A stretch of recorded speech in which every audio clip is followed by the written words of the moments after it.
Hey, what's up? Hey, what's up, man? How are you? I'm good. How are you?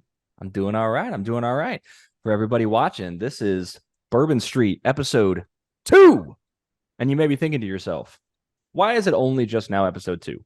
Tyler, you did the first episode like 3 months ago, and you were like, this is going to happen semi regularly. And then it disappeared off the face of the fucking earth.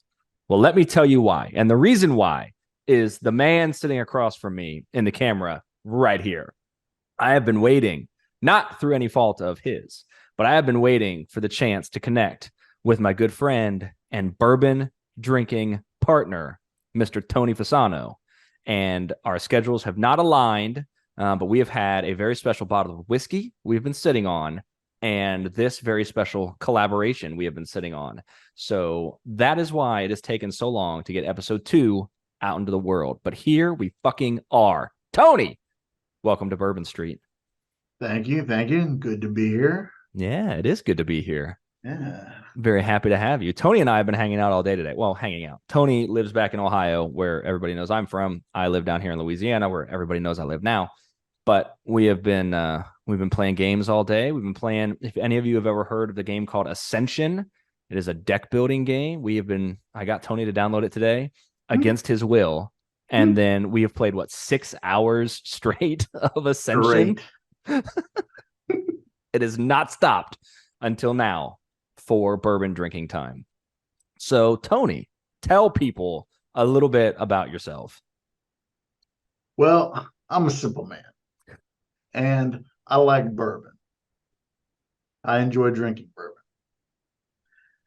I'm not the most sophisticated as far as the nose and the tasting notes, but I get what I can out of it and I thoroughly enjoy it. Pretty much sums me up too. I'm not one of those fancy pants motherfuckers that like we were talking about offline a second ago. I'm not getting stewed prunes and crushed walnuts. None of that Uh, bullshit. no, they go crazy with it. No, people are fucking insane. But I feel like as far as like your standard everyday drinker goes, we're pretty high up there as far as like actually being able to taste or at least differentiate from bottle to bottle. Yes. We've tested Yeah. each other a couple times, done some blind taste tests, and we've been pretty fucking spot on most of the time. So Yeah. Agreed. take take Agreed. take take that for what you will. The bottle. So the bottle that we're drinking today, I only have because of Tony here. Tony was able to pick us up some Russell's Reserve Private Barrel Selection, which I will have a nice little graphic going and showing you guys the bottle in better detail. But this is an OHLQ pick, which means the state of Ohio, the liquor control department, goes and sends people and they pick barrels. And what did they pick? 13, 15? Yeah. 15 unique Yeah. barrels That sounds from about right. Russell's, and they released them. It was limited one per person. So Tony was nice enough to drag his poor girlfriend out to wait in line with a bunch of whiskey douchebags for hours to pick me up a bottle of this Russell's. So that's why we've been holding off on doing this episode until we could actually get it out there. But I am very excited. I have not had any yet. This is my very first pour, so I have not tried. I mean, I've had Russells. I've had tons of fucking Russells, but I have not had any of this particular bottle. So I'm very excited to give it a go. Um, so a little history, a little back and forth. Tony and I have been friends for a really long time. If I say how many years, it'll make me feel super old. Right. So it's Right. more than 10 and less than 50. So you go ahead and figure it out from there. Um, but we've been friends for a long, long time. And we kind of came up drinking alcohol together as young lads in junior high, drinking Di Serono and Dr. Pepper because we were nasty fucks. And at that age, you drink whatever you can get your hands on. Miller High Life, the champagne of Yeah. beers. I remember in high school, Tony and my parents went out of town for a weekend and to like New York or some shit. And I had Tony over and we drank a couple cases of Miller High Life and forgot to dispose of the boxes properly. So my family got home from their trip and I got fucking busted. I was in so much trouble. I think my mom marched over to your mom's house, right? She sure did. Yeah, She yeah. sure My mom did. went Sat to my mom Tony's mom's down. house and fucking gave her the business. Like, your sons were drinking beer. Looking back on it, like, it was not that big a deal. It was not. It It was absolutely not. was not. But both of our crazy fundamentalist religious parents at the time were like, no, this is akin to like human sacrifice. Yes, this is They devil must be worship. punished. Yeah, there's the devil is at work. Oh, it was fucking terrible. But yeah, so we started there, and then you know we kind of went separate ways. Like what everybody does, they become adults, and things happen, and life goes. And we both kind of went our own ways, and then we came back together a couple years later, and we were able to reconnect. And we both started drinking together again. Like we both kind of drank. I drank beer and the occasional scotch, a lot of Jameson. I was drinking Jameson hardcore at the time. Um, Tony, I think you drank vodka, like Grey Goose and soda or something like that. Yeah, yeah, mostly mixed drinks. Yeah, just stuff to drink, not necessarily to enjoy what you were drinking. Right. Yeah. And then we kind of went down the scotch rabbit hole together. We got on scotch, and we got a couple really nice bottles of scotch. And we were like, Mhm. okay, this is good. We can see where drinking whiskey straight and like drinking can come in and be a good thing. Um, but we were both pretty fucking poor. We didn't Yo. we didn't really have expendable income at the time. I had brand new babies. I was working, my wife was working, and we definitely neither of us were in the financial spot to support our drinking habits because we were going through a bottle of scotch a day. Which again, in hindsight, alcoholism, like that was Oh, that was right. probably a problem to Exactly. begin with. Yeah. But instead of cutting back on the alcohol, we were like, let's get more bang for our buck. Bourbon is cheap. Let's try drinking Hmm. bourbon. And we picked up our very first bottle was a Four Roses single barrel because it was fancy and it had the roses embossed on it. And we were like, shit, this is half the price of a good bottle of scotch or a cheap bottle of scotch. We were getting what the Macallan 12 was like $80 at the time. Uh-huh. And I think Four Roses single barrel was 40. And we were Yeah. like, dude, this is half the cost, but it's a fancy bottle. It's higher proof because it's 100 proof. We're Yep. like, it's a nice dark looking, good looking whiskey. And we drank it and it kicked our fucking teeth in, to be honest. We were Yeah. we were kind of little baby back bitches at the time. We didn't know about that high proof game. We drank some and we were like, whoo! Not Yep. only is it cheaper, we can only drink a couple glasses and then we're fucked. So, Right. but we really enjoyed the flavors. We were like, damn, this is sweet. This is like there's candy, there's you can taste more of the wood. It's less fruity because we were drinking really like Hmm. fruity and light scotches, which obviously Yeah. now knowing scotch much better, there is a vast array of scotch that you can drink that has all kind of flavors as well. Right. But we really fell in love with the flavor of bourbon and the price point of bourbon. So we both kind of got on the bourbon collecting train at the same time, and we were living together at the time. Tony was staying with me and my wife and the kids. And so we were sharing a bourbon collection. So every night we would dip into the bourbon collection and see. We started getting into tasting and like, okay, let's find a new bottle. Let's find something that has a flavor profile we've never found before. Hey, this new bottle, we've never seen this. Let's try it and see if it's any good. And we've Hmm. had some bad bottles. Yeah. I'm looking at you, Basil Hayden's Dark Rye. What we We live had some. for. Oh my God, we did. We took a We video or a picture or a video. We poured the bottle in the fucking toilet because it was that nasty. Oh my God. If you're Oh, watching this and you're like, I want to get into drinking bourbon too, I see this fancy bottle of Basil Hayden's Dark Rye. Don't buy it. They nope. mix the whiskey with wine and mix it. It's not aged in wine, but it's mixed with wine and it's fucking foul.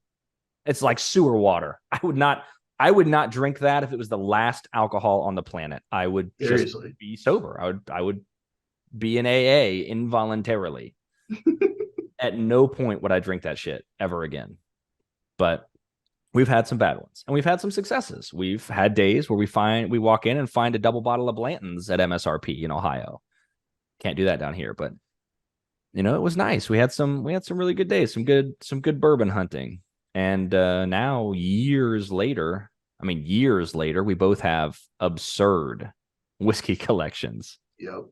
I've posted mine a couple times. I'll have Tony get me a picture of his, and I'll cut Tony's bourbon collection in right here, so you guys can see. He's got a much fancier collection. He's got the nice shelving and all of that. Looks very nice. He's a tasteful man, good decorator.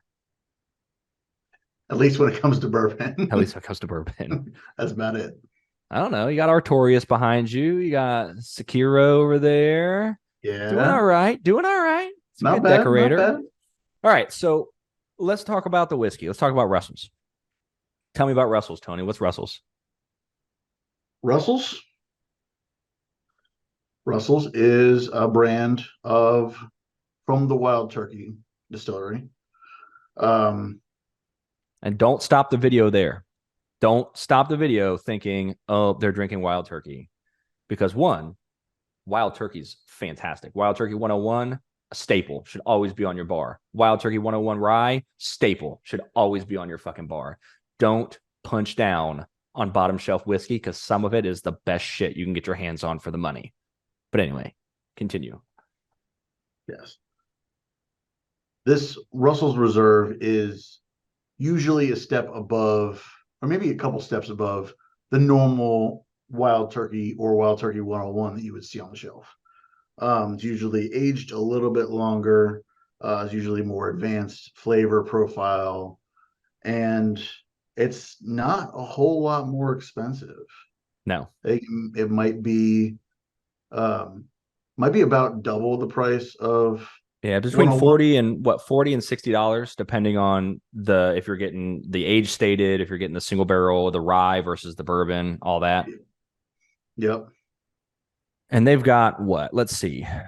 Off the top of my head, they have the Russell's Reserve single barrel. They've got the 6-year. They've got the single barrel or the 6-year rye, the single barrel rye, the 10-year bourbon, and then the very, very limited 13-year barrel proof bourbon, which I am still hoping to get my hands on. Yes. And all manner of one-offs and special releases that we'll never see. Correct. Their single barrel rye is still one of my very favorite bottles. Like every time, obviously it's single barrel, so it varies a little bit, but every bottle I've ever had of that has been just a cut above, an exceptional bottle of fucking whiskey. It really is. I absolutely love it. Apparently they have a single rickhouse offering.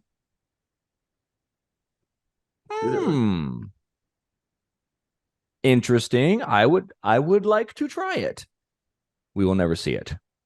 We will never see it. No. But yeah, so Russell's is aged typically longer than Wild Turkey is, right?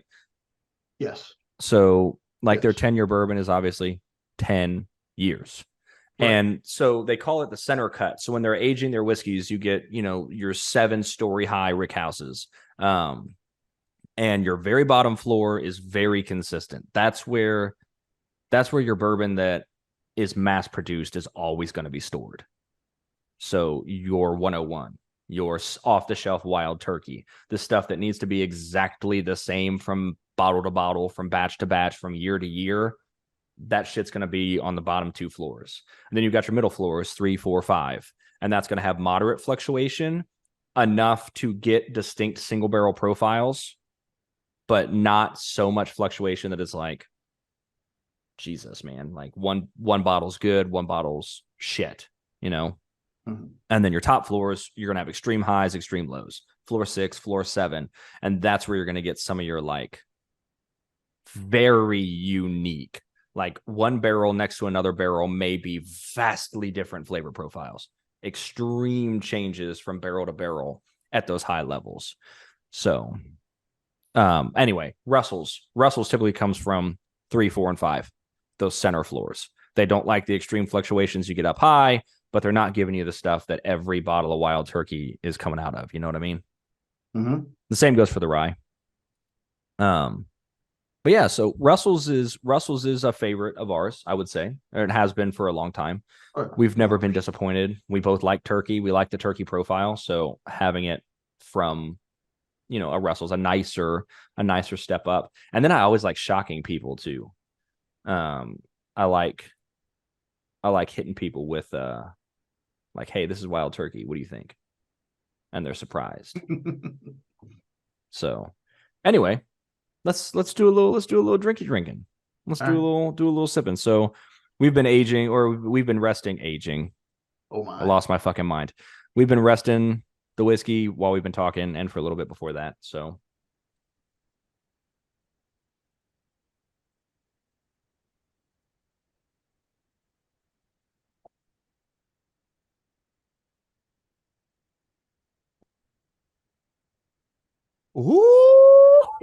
Yeah. Yeah. Ooh. Mm. Okay. Oh, Okay. oh, good. Wow. All right. So this particular bottle is 110 proof, so 55% alcohol. It does not drink like 110 proof. Nope. That is a deadly fucking bottle It of is whiskey. so good. That drinks that drinks 90 proof. Like no Yeah. bullshit. If you Yeah. gave me that, I mean, it's a little thicker, a little fuller in the flavor profile, but as far as the burn Mhm. and the bite, that's nothing. There's Wow, nothing man. there. It's just liquid candy. Wow, man. So it's 9 years, age 9 years. So May of 2013 to April of 2023. So it was almost a full 10 years. This is just shy of Yeah. 10 years. Okay. Yeah. Which makes sense. Their standard bottles are 10 years. Um my God though. Mm. And the It's like a baking toffee, it's like spice. a toffee cracker.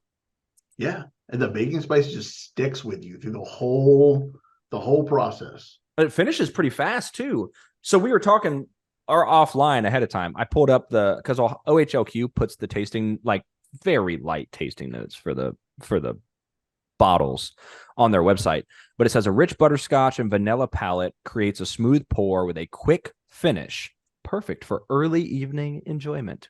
This is early evening, but I don't get a lot of butterscotch. I do get vanilla, but toffee, Mm. like a toffee cracker, like a Biscoff cookie, Yep. like you get on the fucking Yep. airplanes.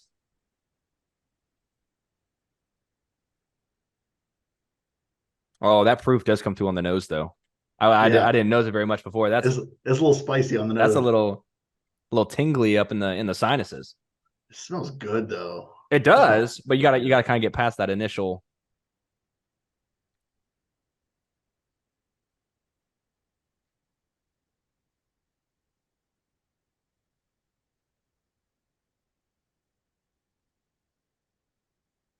I still don't get butterscotch at all. I I wouldn't get call that way more. butterscotch. I get way more vanilla on the Yeah. second go, and a lot more the barrel, a lot more oak. Yeah. Kind of comes through and drowns out some of the baking spices that I got on that first go.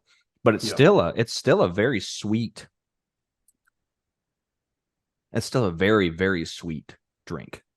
Yes. There's a lot of I don't even know how to put it. It's more like a caramelized sugar, not necessarily caramel because that would be too sweet. More of the kind of like the burnt tones of the Yeah, caramelization. yeah. Absolutely, like a Charleston chew. Mhm. Yep.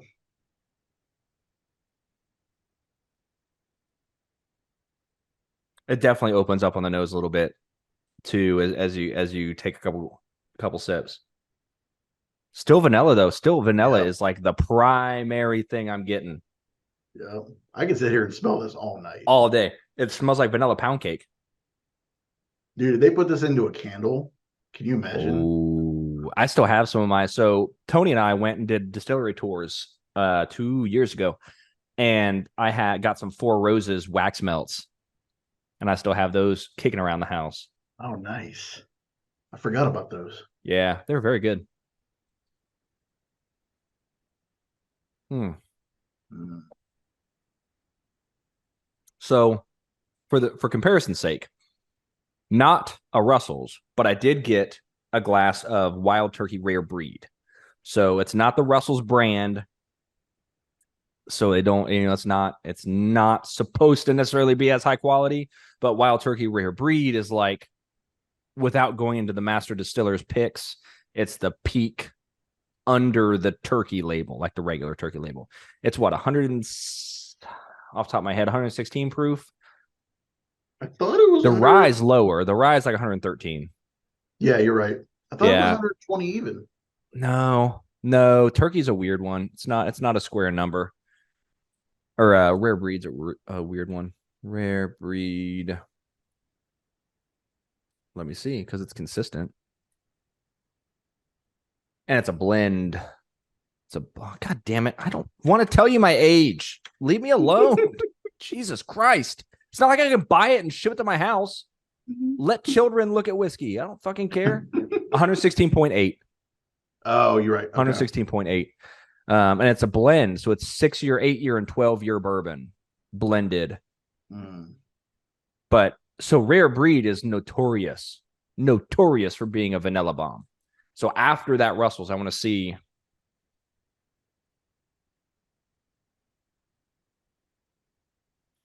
Wow. So on the nose, though, it's higher proof than the Russell's. It's much smoother. It does not have as strong a profile.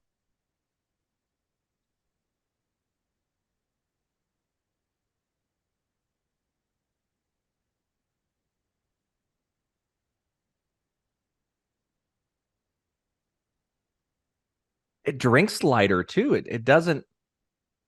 The flavor is definitely not as robust, like not even close.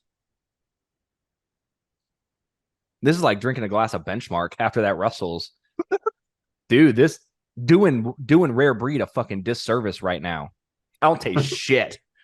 There's nothing going on in this glass, man. I mean, honestly, it should be that way. I know, but at the same time, like, Rare Breed's a kick in the fucking pants. Yeah, yeah. Tony and I have an irresponsible story. We've told this story to many people, so now it's going to be on the internet. Tony and I made the mistake. We were young, we were dumb. We went to see Bad Boys for Life and took flasks of Wild Turkey into the theater. Got fucked up on Rare Breed.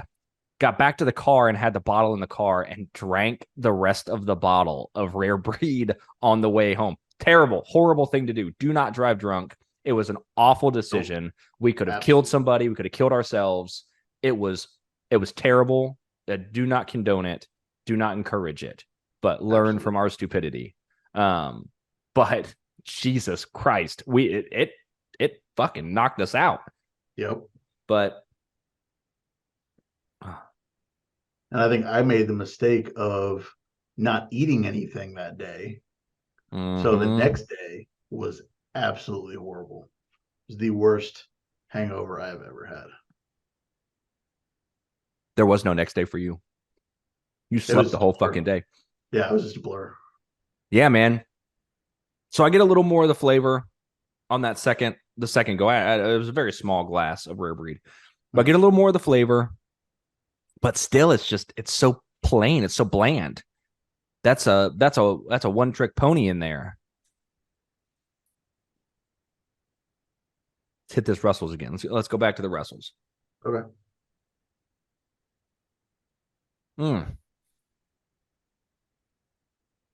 Immediately, as soon as it got into my mouth, it's a whole different fucking ballgame. It's thicker. It's just much creamier, and there's so much more flavor. It's just, yeah, head and shoulders. Yeah, Jesus Christ. Apologies for the cut.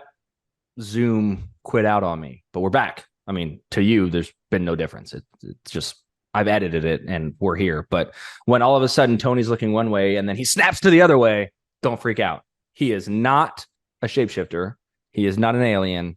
I have just simply used editing magic to splice a second video in. Welcome back. I haven't seen you for like 13 whole seconds. That's right. All right. So the other glass that we have, and the other glass we wanted to kind of go up against, because we kind of figured that regular rare breed was going to be a kind of a dud after the Russells. So the intention was we're going to drink the Russells and a glass of rare breed rye, which give us the proofing on that again, Tony. It's 113.6. 112.2. 112.2. Damn, I suck. You're close though. What do I even know? I don't even know about whiskey. What do I know? Nothing. Nothing. But not shit. So the rare breed rye is relatively new. Well, relatively new, I guess, probably 4 years at this point. But we were living together when it first dropped, and it was impossible to find. Now you can get it anywhere. But for a long time, for like a year or two, it was an allocated fucking bottle. People hunted that shit like Blanton's. Yep. For good reason. It's an incredible bottle. It's one of the few that I never let run out. I will always replenish and have it on the bar because I love drinking rare breed rye. It's more expensive than rare breed. Rare breed's what, 40, and the rye is 60? Yes. That sounds about right. But it's hard to get a high proof quality rye.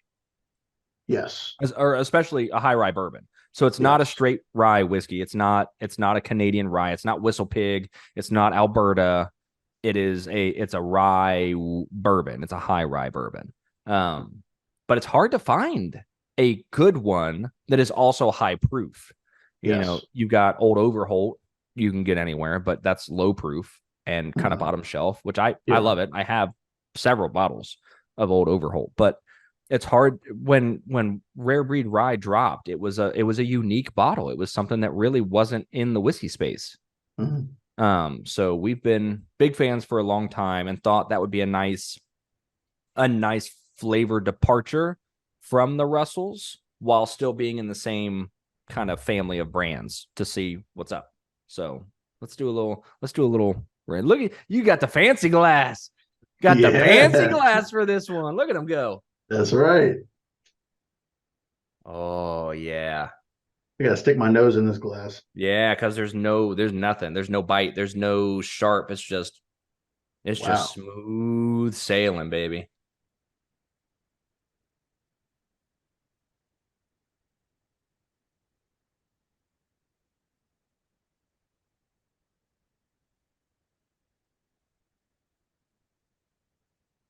God damn, I love that. Yeah. I mean, immediately, especially after drinking the Russells and the regular rare breed, you get the rye, you get the spicy, the grass, which is what I always call it. I mean, it's not grass, but the flavor is positively reminiscent of grass clippings to me. Yeah. And that's what I love. That's what I seek out in a rye. You get a touch of licorice, like black licorice, and the grass clippings, which, yes, please. All day, all night. That is what I want from my ryes. I have a bottle. Maybe we'll do a show with Traverse City because I've got the R Bourbon Traverse City barrel proof rye. Oh, yeah. One of my very favorite bottles on the fucking planet. Is it really? Oh, yeah. Oh, yeah. You did not end up getting your hands on that one, did you? No, because I tried Traverse City, the bourbon. It wasn't OHLQ store pick. It was just the regular one. I think it was like $75 for a 4-year-old bourbon. I was not impressed. No, yeah, their standard bourbon is not great, but this R Bourbon. So R Bourbon. Sorry, I'm just throwing words out there. There is a bourbon subreddit. It's r/bourbon. And if you're a part of the subreddit and have opted into the barrel release program, they send an email every week. And the guy that runs the subreddit, his name is Take, T8KE. He runs the Whiskey Raiders blog. And he's basically just like a whiskey critic and connoisseur, I guess. But he goes around and he selects barrels from all these fucking distilleries around the country and releases them to the people in the barrel program. So you sign up like, hey, I want an option to buy this bottle. And then if your name is drawn in the lottery style system, you get to buy the bottle from whichever retailer is running it. So they did a Traverse City barrel strength, I think it's a 6-year, 7-month aged rye. And it's one of the best bottles I've ever had. I fucking love it. It is all black licorice and grass. It's all rye flavors. So most really high end ryes are very thin. They're very astringent. They're very light. This is a high rye bourbon, and it is thick. It's like fucking rye syrup. It's so fucking good. So you need to come down to Ohio or to Louisiana. Come down to Louisiana and have some. And some of the backbones. You haven't had that either. No, you've got a bunch of whiskey. I need to try. Old elk. Yeah, I've got a dozen old elks now. I know. I've got old elk out the ass, which is the opposite. Yeah. It's a high wheat. It's a wheated, which is amazing. But that's a different episode. But no. So yes, the Traverse City, incredible rye. But if you can't get that, Wild Turkey rare breed rye is just a go-to. It is a quality fucking bottle, and every glass is incredible. It's just, you cannot go wrong with this if you like rye. If you don't like rye, don't buy this because you're gonna fucking hate it. Yes.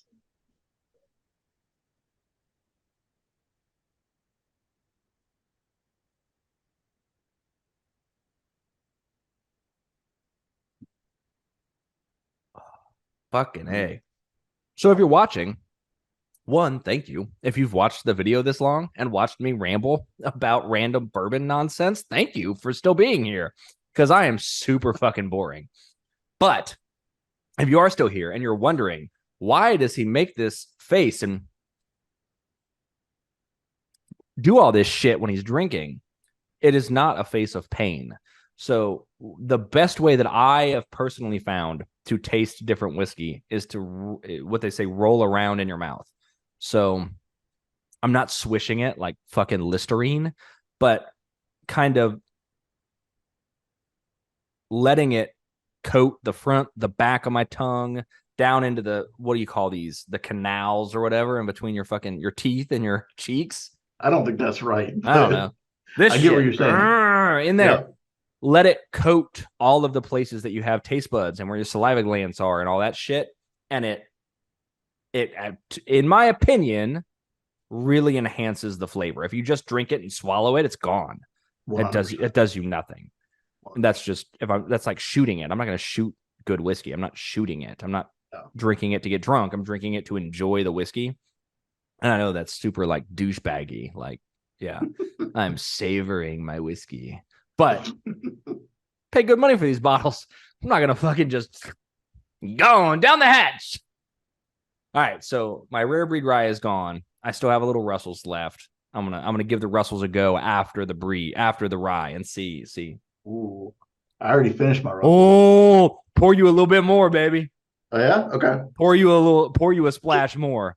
You want vanilla pound cake? I lied last time. Last time was not vanilla pound cake. Last time was nothing. After the rye, my friend.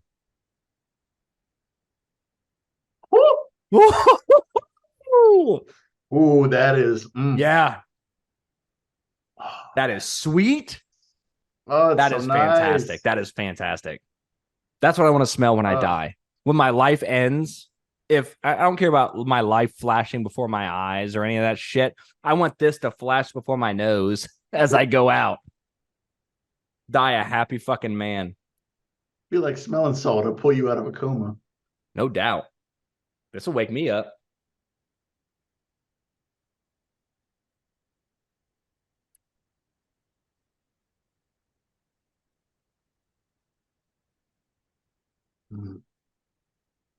Yeah, dude. That is nice. Exceptional.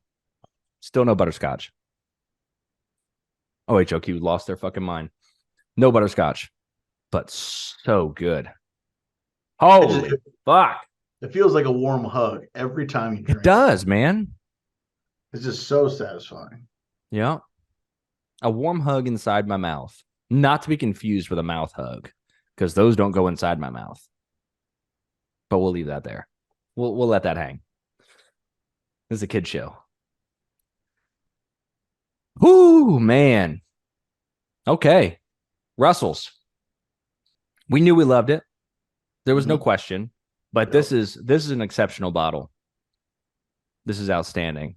And I owe Yes. you many thanks for getting me. I think I owe you money to buy for this too. Oh no, I got you a bottle of toasted.